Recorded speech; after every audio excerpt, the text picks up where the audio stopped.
نحمده ونصلي على رسوله الكريم اما بعد فاعوذ بالله من الشيطان الرجيم بسم الله الرحمن الرحيم رب اشرح لي صدري ويسر لي امري واحلل عقدة من لساني يفقهوا قولي رب زدني علما رب زدني علما رب زدني علما اللهم فقهنا في الدين اللهم فقهنا في الدین اللہم فقہنا فی الدین آمین۔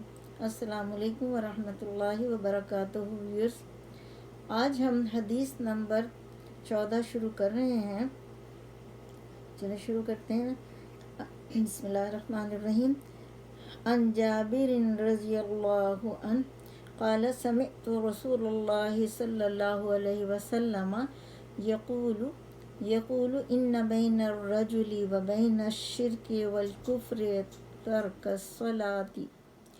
حضرت جابر رضی اللہ تعالیٰ عنہ سے روایت ہے کہ انہوں نے کہا، میں نے رسول اللہ صلی اللہ علیہ وآلہ وسلم سے سنا، آپ فرماتے ہیں کہ بلا شبہ آدمی شرک اور کفر کے درمیان فرق کرنے والی چیز نماز ہے۔ تو اب ہم اس کو دیکھتے ہیں۔ تو جو ہے پہلے تو ہم نے یہ دیکھنا ہے کہ شرک اور کفر میں کیا فرق ہے۔ تو شرک اور کفر میں فرق یہ ہے، کفر کا مطلب ہے انکار کرنے والا کسی چیز کا، لیکن اسلامی اصطلاح میں حق کا انکار کرنے والا، دین اسلام کا انکار کرنے والا، انبیاء کی دعوت کا انکار کرنے والا کافر ہے۔ دوسرا مشرک کیا ہوتا ہے؟ اللہ سبحانہ وتعالیٰ کی ذات میں کسی کو شریک کرنے والا، یا اللہ کی ذات و صفات یا عبادت میں کسی کو شریک کرنے والا۔ یہ فرق ہے ان دونوں میں۔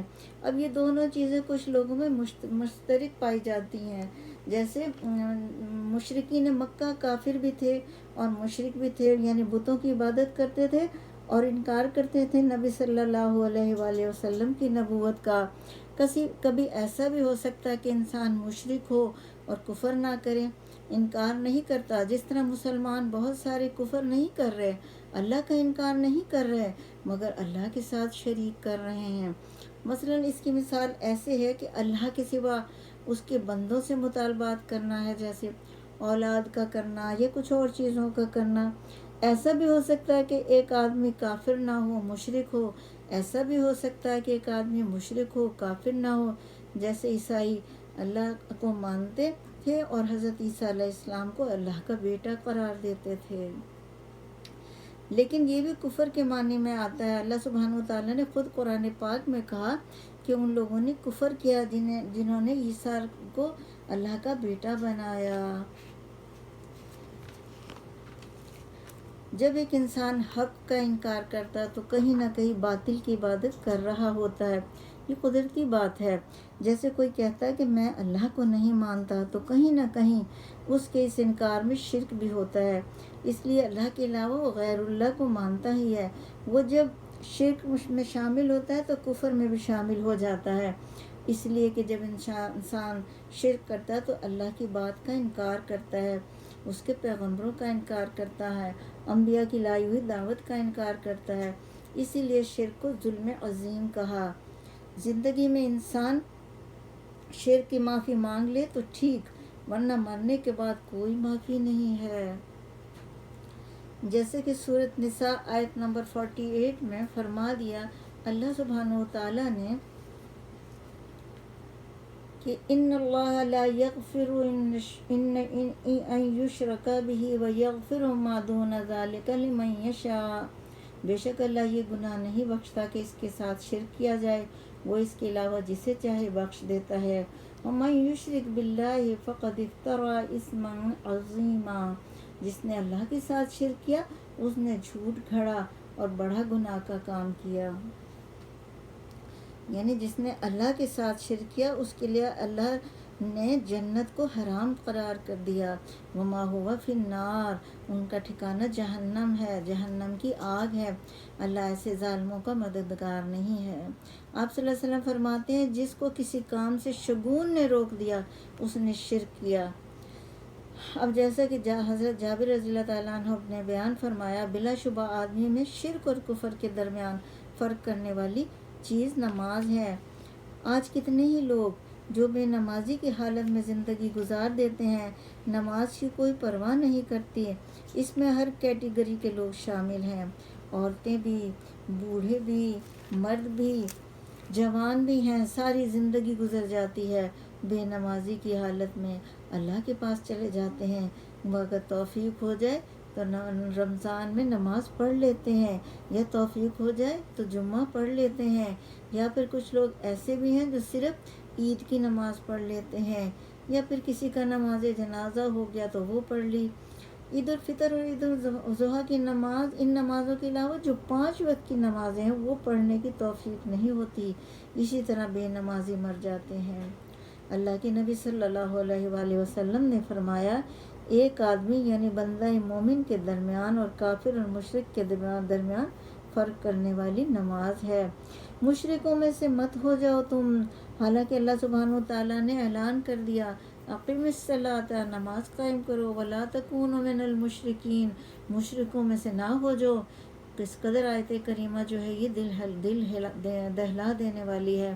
تو اللہ سبحانہ وتعالیٰ نے مومن بندوں کی یہ وارننگ دی ہے کہ نماز قائم کرو ورنہ تمہارا شمار مشرکوں میں سے ہو جائے گا۔ آج ہم اپنے آپ کو مسلمان کہتے ہیں، اہل توحید کہتے ہیں، سب سچے ایمان کے دعوے دار کہتے ہیں، نماز کی کوئی پرواہ ہی نہیں کرتے۔ اس کے پڑھنے کے بعد پھر ایک حدیث بھی یاد آتی ہے۔ حضرت اسامہ بن زید رضی اللہ تعالیٰ عنہما نے بیان فرمایا کہ ہمیں رسول اللہ صلی اللہ علیہ وآلہ وسلم نے حرقہ کی طرف بھیجا، ہم نے صبح کے وقت ان پر حملہ کیا اور انہیں شکست دے دی۔ پھر میں اور ایک اور انصاری صحابی اس قبیلہ کے ایک شخص مرداس بن عمرو سے بھڑ گئے۔ جب ہم نے اس پر غلبہ پا لیا تو وہ لا الہ الا اللہ کہنے لگا۔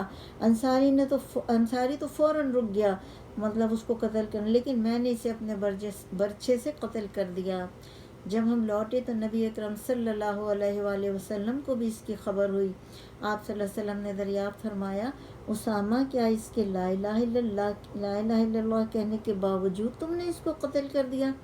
میں نے عرض کیا کہ وہ قتل سے بچنا چاہتا تھا، اس نے یہ کلمہ دل سے نہیں پڑھا تھا۔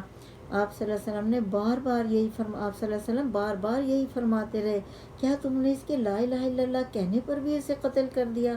حتیٰ کہ میرے دل میں آرزو پیدا ہوئی کہ کاش آج سے پہلے میں اسلام نہ لاتا۔ یہاں پر ایک نقطہ سمجھنے کا ہے، اگر آپ کے دل میں بھی یہ بات شاید آئے کہ یہ جو کلمہ لا الہ الا اللہ ہے، یہ پہلی بنیادی چیز ہے جو فرق کرنے والی ہے مسلمان اور کافر میں اور مشرک میں، وہ لا الہ الا اللہ ہے۔ کیونکہ لا الہ الا اللہ کا تعلق اقرار باللسان سے ہے، یعنی جب انسان زبان سے کلمہ پڑھ لیتا ہے تو عمل بالجوارح کا جب ذکر آئے گا تو اس میں پہلی چیز نماز ہو گئی۔ عمل بالجوارح سے مراد یعنی جوارح سے مراد ہے انسان کے اعضاء، یعنی ہم جو جسمانی طور پر جو اعمال کرتے ہیں وہ اس میں پھر نماز بھی آ جاتی ہے، یا حج، زکوٰۃ، ناپ تول، اسی طرح کے جو عمل ہے وہ جوارح میں شامل ہیں۔ مطلب یہ کہ ایمان جو ہے وہ تصدیق بالقلب ہے، اور اس کے بعد اقرار باللسان، پھر عمل بالجوارح بھی ہے۔ ان تینوں چیزوں کا مجموعہ ہے ایمان۔ اب ایمان میں اگر اللہ سبحانہ وتعالیٰ کی وحدانیت پختہ ہو گئی ہے تو اقرار کرنا پڑے گا باللسان، یعنی زبان سے لا الہ الا اللہ کہنا پڑے گا۔ اس کے بعد جب یہ دونوں چیزیں آ جائیں گی تو ان دونوں چیزوں کے باوجود عمل بھی کر کے دکھانا پڑے گا، اور عمل بالجوارح، ورنہ ایمان کا اظہار کیسے ہوگا؟ تو پہلی چیز ہو گئی نماز، جو فرق کرے گی مشرک اور مومن میں۔ السلام علیکم ورحمۃ اللہ وبرکاتہ۔